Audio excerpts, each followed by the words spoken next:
Coming up on Locked On Dodgers, there's no deal done yet, but it's going to happen. MLB and the union agreed to extend the deadline to 5 p.m. on Tuesday after like 17 hours of negotiation on Monday. They made a ton of progress. We got this news in the middle of this episode, and so you're gonna hear me find out this news, and we're going to talk about negotiations, the Derek Jeter news, and what the upcoming agreement will mean for the next week or so of baseball news. So let's get Locked On Dodgers.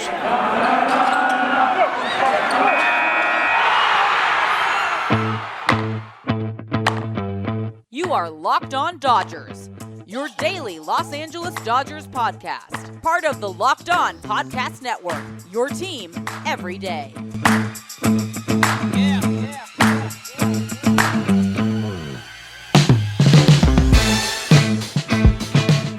Hello, Dodger fans. This is Locked On Dodgers, part of the Locked On Podcast Network, your team every day.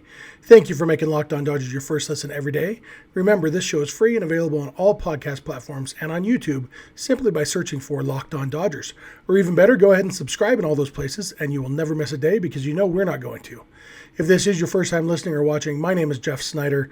My co-host is Vince Samperio, although it is just me today. Vince is on a vacation this week. He should be back with me later this week at some point. Vince and I are both lifelong Dodger fans just like you, and we've also both spent time covering the Dodgers in the press box and in the locker room. So we're not quite insiders, which is a good thing, but we bring you the smart fans perspective on our boys in blue every weekday morning. So again, please subscribe to the show wherever you're watching or listening right now. Take a minute to do that. We would appreciate it. And let's talk about the Dodgers. So little behind the scenes stuff. As of right now, you know more than I do because normally that cold open that starts before the theme music on this episode, normally we record that, in order. We record the theme or the cold open, insert the theme music, record the show because we know what the show is going to be about. Well, this time as I'm talking to you, it is 11:18 p.m. on Monday night Pacific time, which means we are at 2:18 a.m. in the on the East Coast, where the owners and the union are currently meeting. And so I'm recording the cold open at the end because right now my hope as I'm recording this is that while I'm talking to you in the next half hour or so, a deal will get done and we will have that to celebrate. As of right now, I don't know. And so it seems like something's going to happen tonight. And it puts a daily podcast in kind of a tricky situation because, I can't just stay up all night. I have to be up in the morning because I'm talking to Keith Law about his Dodgers prospect list. There's lots of Dodger stuff to talk about. Hopefully there's going to be a lot more Dodger stuff to talk about soon because it seems like there's momentum moving in the direction of a deal getting done. Right before I hit record, Bob Nightengale tweeted that they're heading to round 13 of the back and forth negotiations today, and we're counting it as today, even though it's technically tomorrow on the East Coast where they are. I did several years ago, I lost a bunch of weight doing, 6 days a week, you don't eat any carbs, and then one day a week you get a cheat day. And I learned the principle that day that until you go to bed, it's still that day. That was to prolong cheat day. But it applies to this negotiation too. Until they go to bed, the day hasn't ended. And so the fact that they have been going at it for, 16, 17 hours now, kind of seems like they are all committed to getting it done tonight. At this point, I feel like it would be a shock if they don't get it done tonight. I guess pure exhaustion. They could get tired and they could decide together, okay, let's get 5 hours of sleep and then meet back first thing in the morning and, we'll extend our self-imposed deadline by a day. That could happen, I guess. But it seems like they're all committed to getting it done tonight and whatever time that is. And it may be daylight by the time they get it done. Hopefully, they're getting closer. And we're going to have plenty of time once we know the details of this deal to talk about, who won, who lost, what are the ramifications. We saw some reports about how they're tying the expanded playoffs to the league minimum, the rookie minimum, and the non-pre-arbitration bonus pool money. And so there were two different proposals from MLB, one with a 14 team postseason, one with a 12 team postseason, and obviously the 14 team had higher minimum salaries and higher bonus pools. The 12 team had lower of those.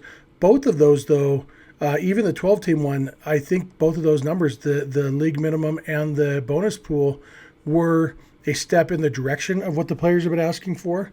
And so we might actually get an actual compromise here, which would be good. Obviously, I feel like the players have a better leg to stand on, and so ideally the compromise would be a little bit tilted in their favor, especially after they kind of botched the negotiations the last two times. But it seems like they're going to come to an agreement that everybody can kind of live with, and that will be good. I said on yesterday's episode, I quoted myself from a week or two ago saying what I expected to happen was for things to look hopeless on February 27th, and then for them to power through and get it done on February 28th. And things looked hopeless on February 27th, and now they don't. I'm just going to scroll up. I just saw, looks like Jon Heyman is just reporting the luxury tax threshold discussion is up to about the $230 million mark, which would be a $20 million increase. Uncertain if it could go even higher. That's kind of a big deal, I guess, that the league is finally budging on the luxury tax. That's something that, as I mentioned on yesterday's episode, has been really frustrating, that they've been unwilling to budge. And so the fact that they're moving, that's a good thing. So one of the most interesting storylines here tonight has been, the redemption of Bob Nightengale, maybe. I mean, basically, it's just the fact that he is still there. I assume there's other people there. Like, Jeff Passan is usually the most reliable one to break news. And I assume he's there. Maybe he just doesn't feel the need to give the play-by-play. But Bob Nightengale has been, reporting everything every time they go back and forth. They break up to caucus with their own sides, and then they come back together for another meeting and everything. And Bob Nightengale is kind of the go-to source tonight. And it kind of reminds, it's like his Ashley Banfield moment. If any of you remember on 9/11, and I know a lot of you might have been too young to really remember this. I was in college, so I watched the news all day. And Ashley Banfield, I think for MSNBC, she was in the thick of it. And by the end of the 9/11 coverage, she was a household name, and it really boosted her career. And obviously Bob Nightengale's been around for 1,000 years. He doesn't need that career boost. But, maybe a little bit of a reputation redemption here on Twitter. That'll probably only last as long as it takes him to go back to being regular old Bob Nightengale. But for tonight anyway, Monday night, Bob Nightengale is the guy to follow, because Jon Heyman has some of the stuff. Heyman, you never really know what to trust from Heyman, because he's always been a Scott Boras mouthpiece, because they're lovers in the nighttime, supposedly, allegedly. And maybe he's a mouthpiece for ownership, because he also works for MLB Network. So you don't know what to trust from him. Nightengale doesn't have those hindrances of the questioned alliances and loyalties. He's just sometimes bad at his job. But tonight he is the one everybody's watching. So I still don't follow him on Twitter, but his stuff keeps getting retweeted and quote tweeted and stuff into my timeline. But it does seem like this tweet from Heyman, that recognizing that the league is moving on the luxury tax, seems like a good sign. Seems like they're going to get this thing done, and that's good. So even if they don't get it done while we're talking here tonight, like I said, already from the cold open whether it happened or not. But even if they don't, it's exciting. So I'm going to come back in a minute. There's actually a little bit of baseball news to talk about with Derek Jeter.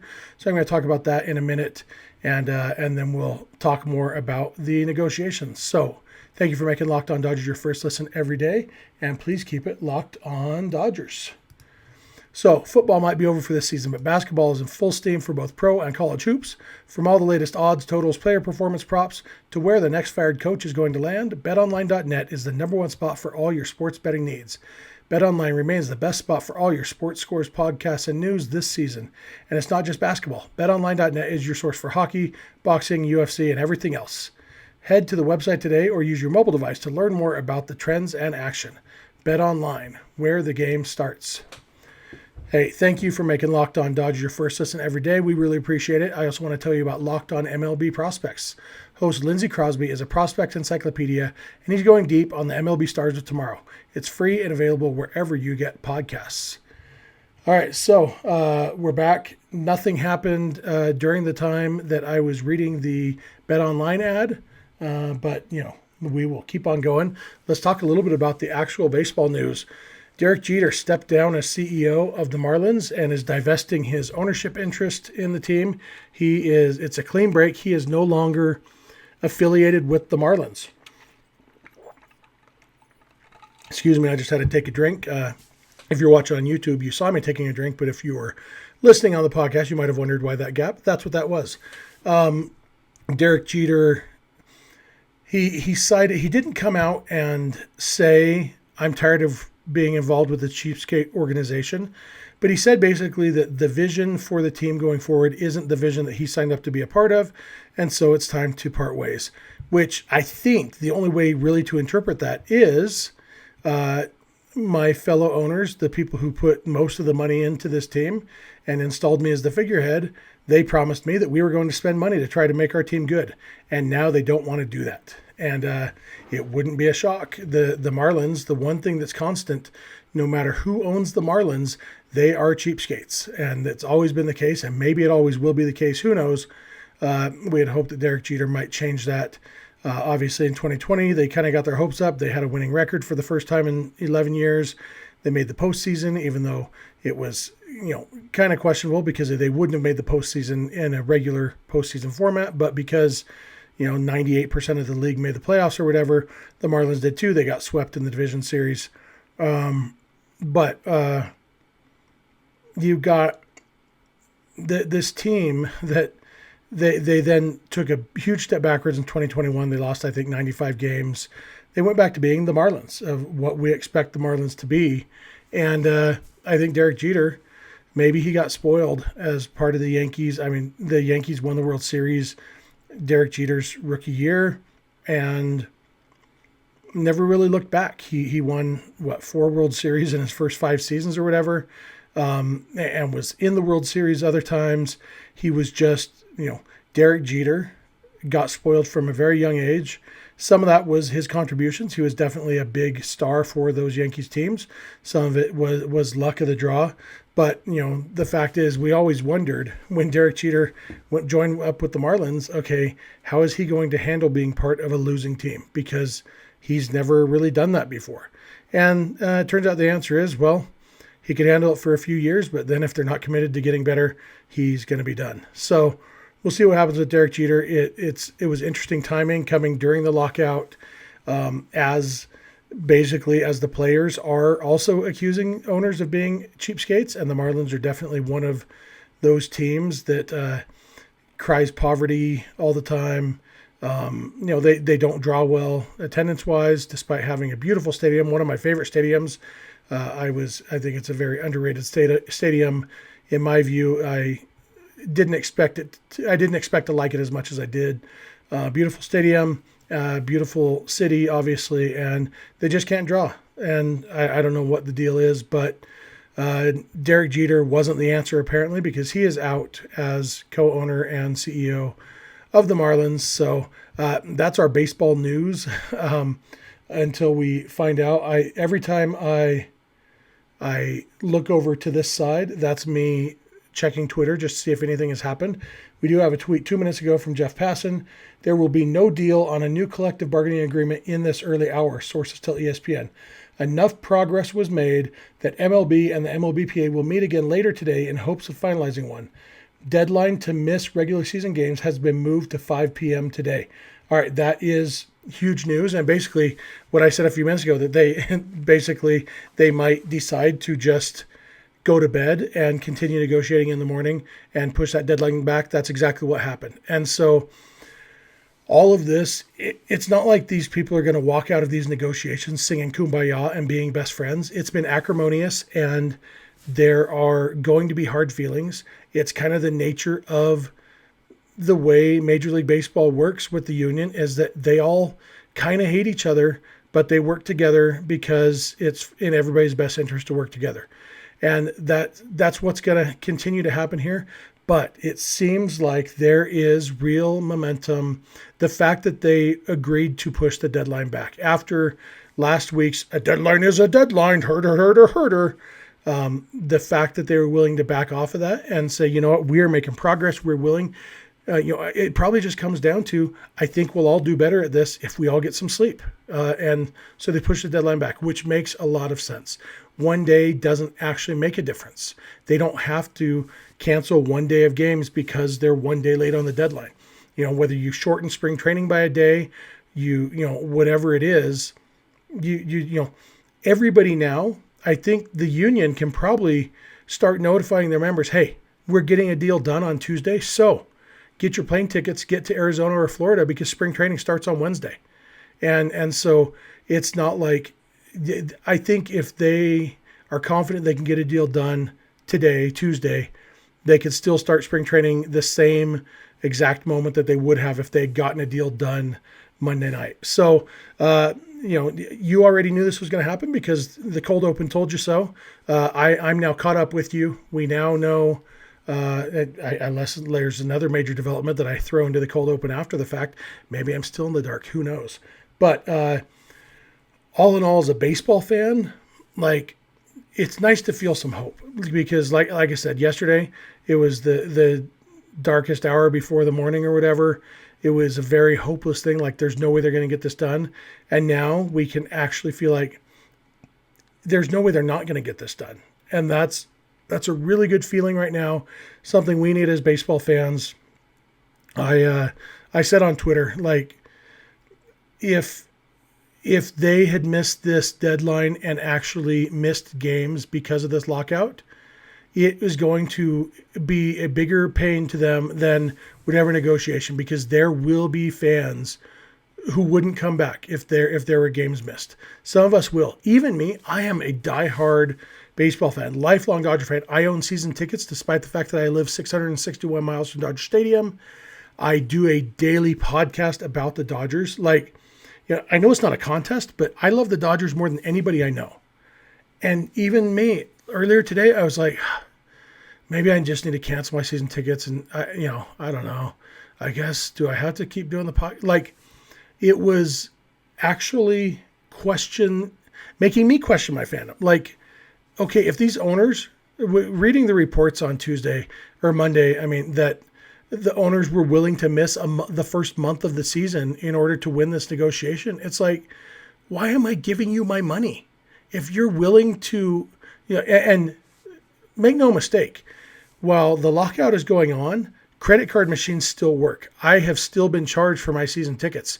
The Dodgers are holding tens of thousands of dollars of my money right now that I have paid for my 2022 season tickets. And the fact is, they only shut down the things that it was advantageous to them to shut down. They still took my money. And if they there's that disconnect there. Do you really care so little about us, the fans, that you're willing to take our money and then say, F you guys, we're going to miss the first month of the season? So that was I was getting angry, and I was like, maybe I will just cancel my tickets and just, maybe I'll take a couple of years off from going to Dodger games. I don't know. And now this feeling, it doesn't replace. I think there's going to be lingering resentment from some people, but the fact that they're going to get it done and not miss any regular season games, I feel like that soothes that pain a little bit and will help us who are feeling that way say, okay, yeah, it sucks. Hopefully they learned from this, but no harm done. In the end, we just had a boring off season. And honestly, you know what? I'm going to wait. I'm going to do this in the next segment because I think this is what I want to talk about to end this episode. So I'm going to come back in a minute. I'm going to talk about what the next week or so might look like because it's going to be crazy. So thank you for making Locked On Dodgers your first listen every day, and please keep it Locked On Dodgers. Let's talk about Built Bar for a minute. Built Bar is the best tasting protein bar in the world. Tastes like a candy bar, but it's healthy for you. They also make Built Puffs. that are basically chocolate covered marshmallows that are also ridiculously healthy and delicious. It's crazy. Built Bar starts with delicious first, and then they say, okay, we got delicious down, now let's make it healthy. And they find a way. By the end product, everything is low calorie, low sugar, low carb, high protein, and high fiber. All the good stuff, none of the bad stuff, and all delicious. So if you know what kind of Built Bar you like, order what you like. If you don't know, order a mix box. They'll send you like 2 of 9 different flavors. You can see what you like and then place your next order for exactly what you like. Try some Built Puffs too.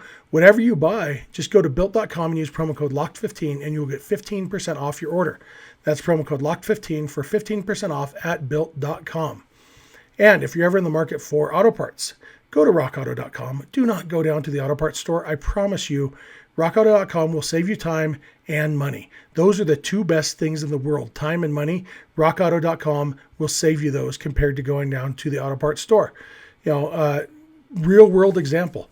I needed new shocks on my Suburban, and the dealership charged me just for parts, or they quoted me $1,600 just for parts, and over $2,000 total, the labor to replace them and stuff. Instead, I ordered them on Rock Auto, and it was like $350 total for the parts. So it saved me well over $1,000 on the parts. And yeah, I still had to pay somebody to install them, but I saved $1,000. And now I don't know if you're going to save $1,000. Maybe on some of those big ticket items you will, but you're going to save money. You're going to save time, and it's convenient. You can do it from your house because it's just a website. So go to rockauto.com right now and see all the parts available for your car or truck, and write Locked On in their "How did you hear about us" box so they know we sent you. Amazing selection, reliably low prices, all the parts your car will ever need. rockauto.com. All right, I am back. I want to thank you again for making Locked On Dodgers your first listen every day. It's now 11:38 p.m. Pacific time. Jeff Passan followed up when he, after his tweet that saying they were going to be done for the night and pick it up tomorrow, he says, "Reminder, jabronis, I tweet when there's news and I don't sleep." I like Jeff Passan on Twitter. Good first name too. Ken Rosenthal says the 2 sides continue talking and have made definite progress, but large gaps remain in major areas. Sources tell The Athletic. Parties now calling it a night. Just scrolling a little bit. Looks like, yeah, that's about everything there is news-wise right now. Oh, Jeff Passan also says, also Bob rules. So even Jeff Passan is on the Bob Nightengale train tonight. So let's talk about what the next few days are going to look like. Assuming that they do come to an agreement on Tuesday, they get this done, we start spring training Wednesday-ish, or get them to spring training ASAP. Well, there are a lot of free agents out there. I mentioned on yesterday's episode, I was talking about the Dodgers starting pitching, and there are big question marks. We don't know if Clayton Kershaw is going to be on the Dodgers.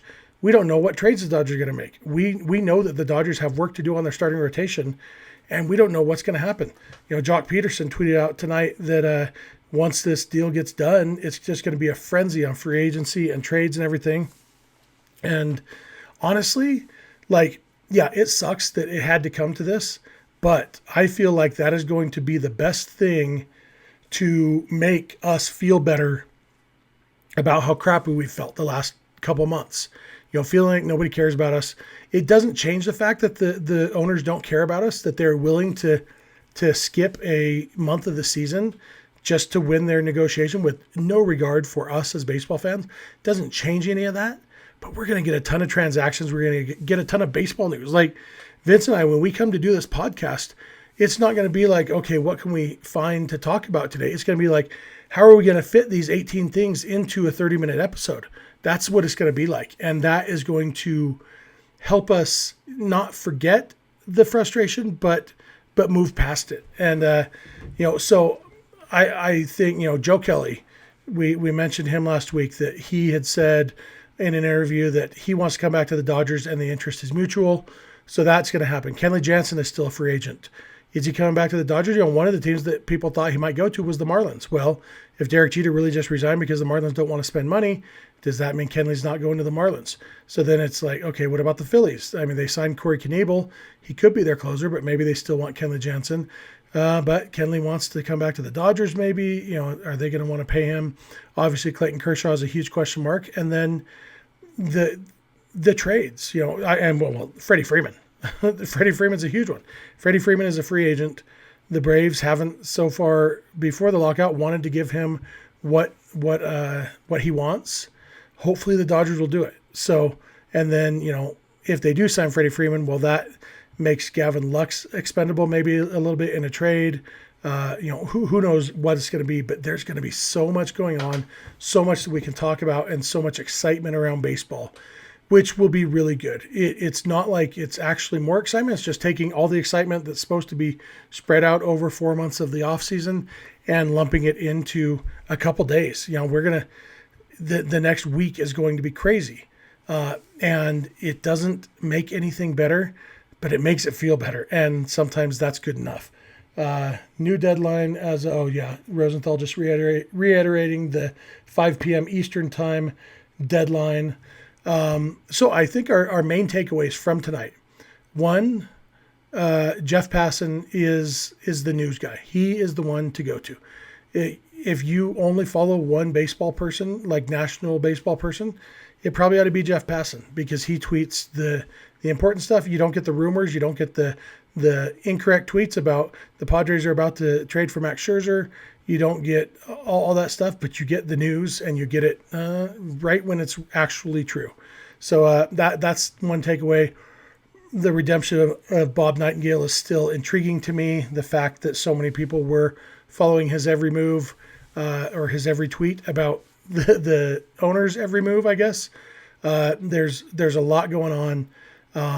That Bob Nightengale, we'll see what it's like tomorrow. He's, like I said, it's only going to last until he messes up again. But for now, Bob Nightengale, everybody loves him tonight. So that's about all I have for today. It's one of those episodes that there's not a lot of news, but it's kind of fun to be a part of this together with you guys, getting this news together, even though you're not going to listen to it maybe until the morning. It's going to be live by, about 1 o'clock in the morning Pacific time, maybe even sooner than that. But, it's still fun to do this. This is news that affects all of us. It's not important. Remember, baseball is the most important, unimportant thing in the world. It's not technically important in the grand scheme of things, but we love our baseball. And it seems like, fingers crossed, we're going to get our baseball on schedule, and that's a good thing. And spring training will be a little bit shorter than usual, and that's probably a good thing too. So that's going to do it for me today. Thank you again for making Locked On Dodgers your first listen every day. It means the world to us. We love talking Dodgers with you. We love knowing that you guys like listening to it. We would love to hear your thoughts. Also, for your second listen today, check out Locked On MLB. Paul Francis Sullivan, please call him Sully, brings you his unique perspective on the major leagues, past and present. It's free and available wherever you get podcasts. I'm on that show sometimes, if that is a selling point for you. But yeah, we would love to hear your thoughts, ideas, questions, anything you have. You can follow us on Instagram and Twitter at Locked On Dodgers. Vince is on Twitter at Vince Samperio. I'm on Twitter at Snidog, and the DMs are open in all of those places. Our email address is lockedondodgers@gmail.com, and our phone number for voicemails or texts is 323-863-LOCK, 5625. We are here every weekday morning, and we hope you'll be here with us. When you get in your car or sit on your couch, tell your smart device to play podcast Locked On Dodgers. And remember, you don't have to agree, you just have to listen. We'll talk to you tomorrow.